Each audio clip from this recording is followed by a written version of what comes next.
اچھا علامہ صاحب مجھے یہ بتائیے کہ ویسے تو جو بھی لوگ یہاں آتے ہیں، مہمان آتے ہیں، ہم ان سے ان کے بچپن کے بارے میں بات کرتے ہیں.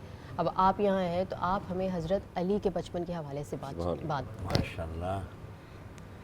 آپ یہ سوچیں بہن کہ حضرت علی کا بچپن اگر میں بیان کروں تو جس کا بچپنا آغوش رسالت میں گزرا ہو تو وہ شخصیت کیسی ہوگی، جس کی تربیت خاتم المرسلین خود فرمائیں تو وہ کیسی تربیت ہوگی. یہ تربیت تھی کہ جب سرکار نے اسلام کی پہلی دعوت ذوالشیرہ میں فرمایا کہ تم میں کون ہے میری نصرت کرے گا، میری مدد کرے گا، تو حضرت مولانا شبلی نعمانی علیہ رحمہ نے لکھا ہے کہ ایک بچہ اٹھا جس نے کہا لبیک یا رسول اللہ، میں آپ کی نصرت بھی کروں گا، میں آپ کی مدد کروں گا. سبحان اللہ. پھر سرکار نے فرمایا کون ہے جو میری نصرت کرے گا، پھر وہی بچہ اٹھا.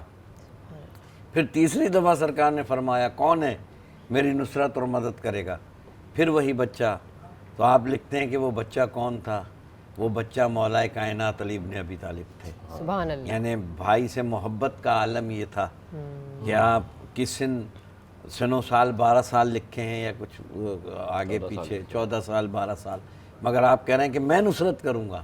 سبحان اللہ. تو یہ تربیت تھی سرکار دو عالم اتنی کی. چھوٹی عمر میں بھی اتنا چھوٹی بڑا عمر میں بھی سرکار دو عالم سے اتنی محبت تھی کہ آپ کہہ رہے ہیں کہ میں نصرت کروں گا، میں آپ کی مدد کروں گا.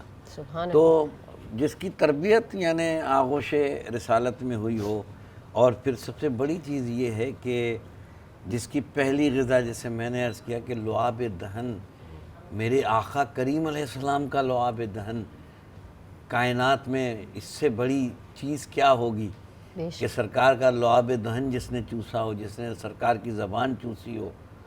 تو پھر سرکار کہیں کہ یا علی انت منی بمنزلت ہارون من موسیٰ، یا علی تم کو وہی نسبت ہے جو جناب ہارون کو جناب موسیٰ سے تھی.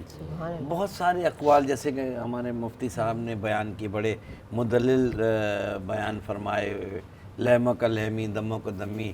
مگر اس میں سب سے بہترین چیز یہ کہ سرکار نے فرمایا، اور اس پہ سبھی مسلمان متفق ہیں کہ یا علی قرآن جو ہے وہ تمہارے ساتھ ہے اور تم قرآن کے ساتھ ہو، اور حق تمہارے ساتھ ہے، علی حق کے ساتھ ہے.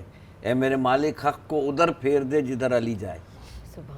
اور یعنی یہ عالم تھا کہ سرکار نے فرمایا صحابہ کرام رضوان اللہ تعالیٰ علیہ اجمعین سے شمع رسالت کے پروانے جو تشریف فرمایا، آپ نے کہا کہ اگر مومن اور منافق کی پہچان کرنی ہے تو بڑی آسان کسوٹی فرمائی خاتم المرسلین صلی اللہ علیہ وآلہ وسلم نے. میرے ماں باپ آپ پر قربان. آپ نے فرمایا کہ علی کا ذکر کر کے دیکھو، اگر چہرے پہ مسکراہٹ آ جائے تو مومن ہے، اگر چہرہ بنائے تو سمجھ لو منافق ہے.